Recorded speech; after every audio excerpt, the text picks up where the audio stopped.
अच्छा गुरुजी, एक और प्रश्न है, बड़ा गंभीर किस्म का प्रश्न इन्होंने पूछा है। और ये हैं यतेंद्र राठौर जी। अच्छा।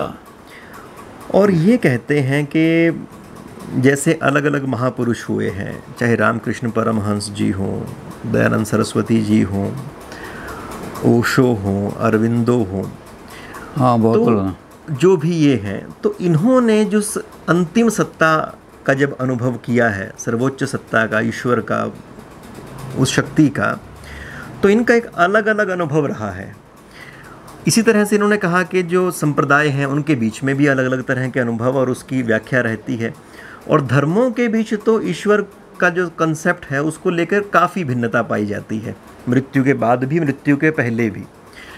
तो फिर एकेश्वरवाद कैसे माना जाए? पूरी दुनिया के लिए एक जो ईश्वर का जो अस्तित्व है, फिर वो कैसे काम करेगा, वो कैसे जुड़ेगा? पूरी दुनिया एक तरह के जो ईश्वर है उसको फिर स्वीकारेगी क्यों? इसको बताएंगे। ये बड़ा महत्वपूर्ण प्रश्न है। इसका उत्तर भी हमारे यहाँ वेदांतियों ने दिया है।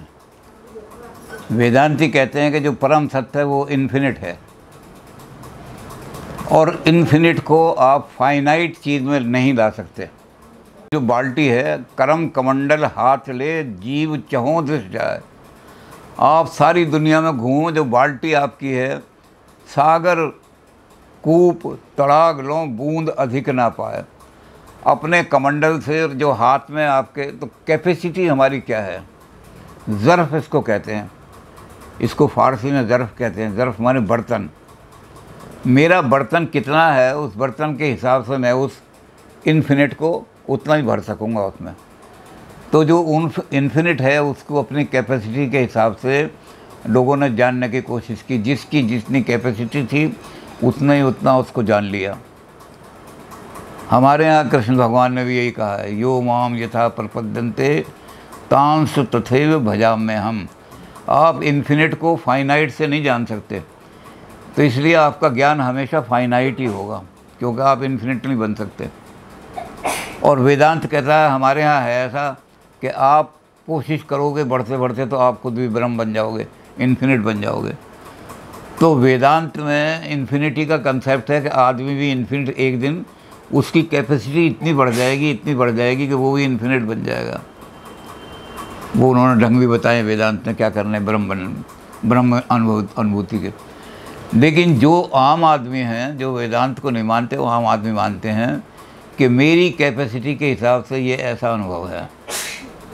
मेरी कैपेसिटी क्या है कि मैंने बहुत बड़ा तालाब था, उसके एक हिस्से को देखा तो वहाँ मुझे दिखाई दिया कि तालाब मछलियों से भरा हुआ है, तो मेरा अनुभव हुआ मछलियों से भरा हुआ है तालाब। एक आदमी और था, क्योंकि तालाब बहुत बड़ा समुद्र है, मान लो समुद्र है बहुत बड़ा, तो उसको समुद्र के एक हिस्से का ज्ञान हुआ, तो उसने अपने हिस्से से बता दिया कि समुद्र ये है सारा का सारा।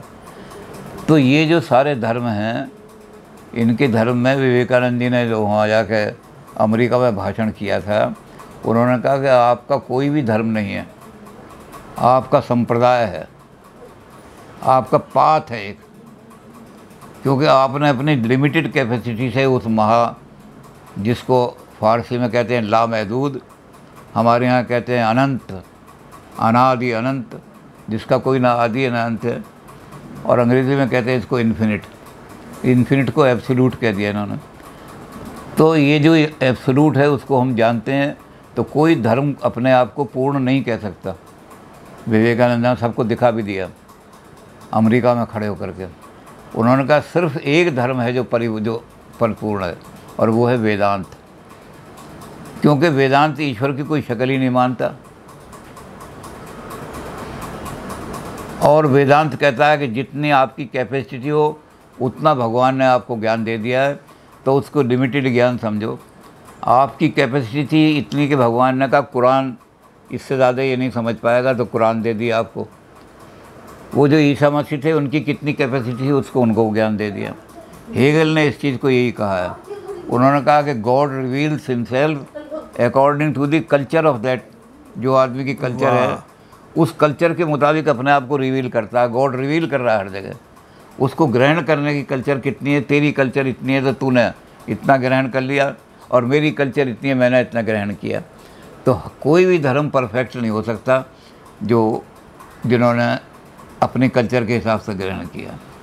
इस चीज़ पर विवेकानंद का भाषण पढ़ने योग्य है। उन्होंने एक एक आदमी को दिखाया कि तो पाथ हैं, उस इन्फिनिटी तक पहुंचने के पाथ हैं। ये पाथ आपको वहाँ पहुंचाएंगे या नहीं पहुंचाएंगे इसका कोई प्रमाण नहीं है, लेकिन इस पाथ से चलो।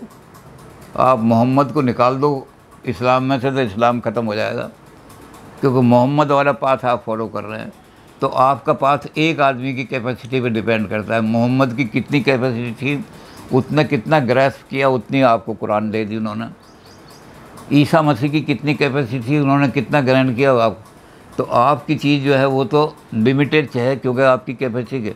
और हेगल ने इसका देखा, तो इन्होंने कहा कि वेदांत अगर रिलीजन हो जाएगा तो वेदांत कहेगा कि नहीं, तुम अपने आप को और ऊपर उठाओ, और ऊपर उठाओ, और ऊपर उठाओ, और इतना उठाओ कि तुम इन्फिनिट बन जाओ। और जब इन्फिनिट बन जाओगे तो ये गॉड के जो रूप हैं ये सब खत्म हो जाएंगे। ना ब्रह्मा रहेंगे, ना विष्णु रहेंगे, ना शंकर रहेंगे, ना कोई नहीं। वो क्या रह जाएगा? अनंत, जिसका नाम है ब्रह्म। वो क्या रह जाएगा? Infinite, absolute.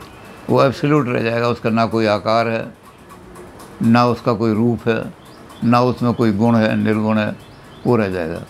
अब लोग ये कोशिश करने लगे कि जब इस तरह से एब्सोल्यूट बनाना है तो एब्सोल्यूट की तरफ, एक रिलीजन की तरफ जाना है, तो इन्होंने कहा वेदांत की तरफ लाना है।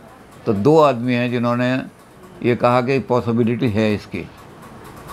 एक तो भगवान दास ने यूनिवर्सल रिलीजन पर लिखा कि भगवान दास ने बहुत सारे तरीके लिखे कि सब रिलीजन में से वो जो इनकम्प्लीट पोर्शन है उसको छोड़ करके, यानी सारे रिलीजन से जो ईश्वर ने उनको दिया है उनमें से कॉमन चीज़ निकालने की कोशिश करो। अब सत्य को सब मानते हैं तो उसे निकाल लो, और भी चीज़ हो, पिटी को सब मानते हैं, कृपा करो लोग गरीबों पर। तो उन्होंने कहा भगवान दास ने कि जब सब धर्मों से अच्छी चीज़ों को आप निकाल लोगे और जिन चीज़ों पर विवाद है उनको छोड़ दोगे तो एक यूनिवर्सल रिलीजन बन जाएगा। लेकिन हुआ क्या कि जब लोगों ने देखा उस किताब को भगवान दास की, तो लोगों ने कहा कि थ्योरेटिकली तो इन्होंने लिख दिया ये, लेकिन इसको प्रैक्टिकल करना इम्पॉसिबल है, क्योंकि हर धर्म में कर्मकांड ऐसा है जो कभी एक दूसरे से नहीं मिलेगा। कर्मकांड को त्यागोगे, कर्मकांड को त्यागने के लिए धर्म तैयार नहीं, क्योंकि धर्म का जो सैद्धांतिक रूप है उसकी बजाय लोग कर्मकांड को ज़्यादा महत्व मानते हैं जी। ये कर्मकांड करो, 5 वक्त नमाज़ पढ़ो, ये कहेंगे कि संध्या करो, तो वो कहते हैं इस कर्मकांड को त्याग करके प्योर भगवान को देखने, तो इनको छोड़ दिया। अब इन्होंने कहा, नव्य वेदांत ने, विवेकानंद ने कहा कि संभव है ये। कल्चर जो है अपने आप प्रोग्रेस कर रही है, इवोल्यूशन हो रहा है। आदमी का बायोलॉजिकल इवोल्यूशन ख़त्म हो गया।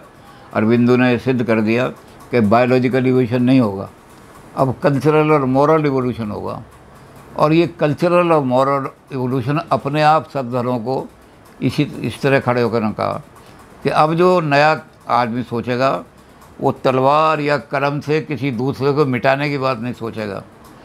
अब जो आदमी कल्चर जो आ रही है उससे सोचेगा आदमी कि कॉमन क्या है, और जब वो कॉमन है उससे निकलते निकलते अपने आप एक धर्म निकलेगा। इट मे टेक टाइम, लेकिन एक धर्म निकलेगा आदमी कि जो ऐसी चीज़ें हैं जो कल्चर को तोड़ रही हैं, यानी कर्मकांड, उसको बिल्कुल त्यागता चला जाएगा।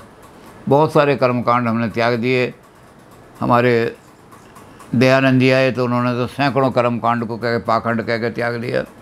इसी तरह से नए मुसलमान जो आ रहे हैं वो भी बहुत सारी चीज़ों को, अब मुसलमानों में यह था कि शरीर को किसी पुरुष के सामने, ये कुरान शरीफ का हुक्म है अल्लाह का कि किसी पर पुरुष के सामने अपना शरीर मत खोलो। औरतों को कहा, मस्तूर कहा उनको, मस्तूर माने छुपाना।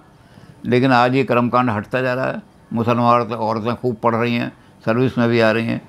तो निचले कर्मकांड जो हैं, सांसारिक कर्मकांड, वो केवल संसार तक ही हैं, वो धीरे धीरे ख़त्म हो जाएंगे, मिक्स हो जाएं, और अंत में कल्चर ऐसी बनेगी जिस कल्चर में वो चीज़ होगी कि कर्मकांड नहीं, एब्सोल्यूटनेस आ जाएगी, कॉमन जो सब हैं। तो विवेकानंद भी आशा में है कि एक आएगा टाइम ऐसा, धीरे धीरे हम मिलेंगे, और जो तलवार और कलम के द्वारा एक दूसरे को नष्ट करते रहे, वे अब जल्दी नष्ट हो जाएंगे। अब जो घंटी बजेगी वो कर्फ्यू नहीं बजेगा, मौत का पैगाम नहीं देगा। अब जो घंटी बजेगी वो यूनिटी का पैगाम देगी। कोशिश करो सबको मिलाने की। भगवान ये सब मानते हैं एक चीज़ में कि जो भगवान है अलग अलग नहीं है, जितने धर्म हैं उनके भगवान सबका। मुसलमान भी कहते हैं कि अल्लाह जो है वो सारी कायनात का मालिक है। उस कायनात में हिंदू भी आते हैं। इसे हिंदू भी कहते हैं कि भगवान जो है तो सर्व का सब मालिक है, सारी दुनिया का मालिक है भगवान। क्रिश्चियन भी कहते हैं कि गॉड जो है एक ही है, वो सबका गॉड। वही कुत्तों का गॉड है, वही गधे का गॉड है, वही गधे को रोटी देता है, वही चींटी को रोटी दे रहा है, वही सब चीज़ें कर रहा है। तो ये सब मानते हैं कि गॉड एक ही है सबका। हिंदुओं मुसलमानों के अलग अलग गॉड नहीं है, गॉड तो एक ही है, वही सबका गॉड है। लेकिन उसके रूप पे झगड़ा है, वो ठीक हो जाएगा। विवेकानंद जी कहते हैं पॉसिबिलिटी है जी, यूनिवर्सल रिलीजन की पॉसिबिलिटी है, इट में टेक टाइम जी। और कल्चर जितनी एडवांस होगी उतना ही हम मिलते चले जाएंगे। गुरुजी ये भी मान सकते हैं कि जो धर्म है जिसको हम ईश्वर का मार्ग एक तरह से मानते हैं, वो प्योर आध्यात्मिक मार्ग ना होके एक कल्चरल पाथ है, वो कर्मकांड का पाथ है। वो स्थानीय रीति रिवाजों से प्रभावित है, आपके इतिहास से प्रभावित है, आपकी पृष्ठभूमियों से प्रभावित है। हाँ, उसी से है। पर उस कर्मकांड का मकसद कर्मकांड में उलझाए रखना ना होके उस अंतिम ध्येय की तरफ आदमी को धकेलना है, पुश करना है। हाँ, तो ये कह रहे हैं विवेकानंद कि धीरे धीरे आदमी जो है जितना वो एनलाइटेंड होता जाएगा उतना ही कर्मकांड को छोड़ करके वो स्पिरिचुअलिज्म की तरफ आता जाएगा, एब्स्ट्रैक्ट में वो।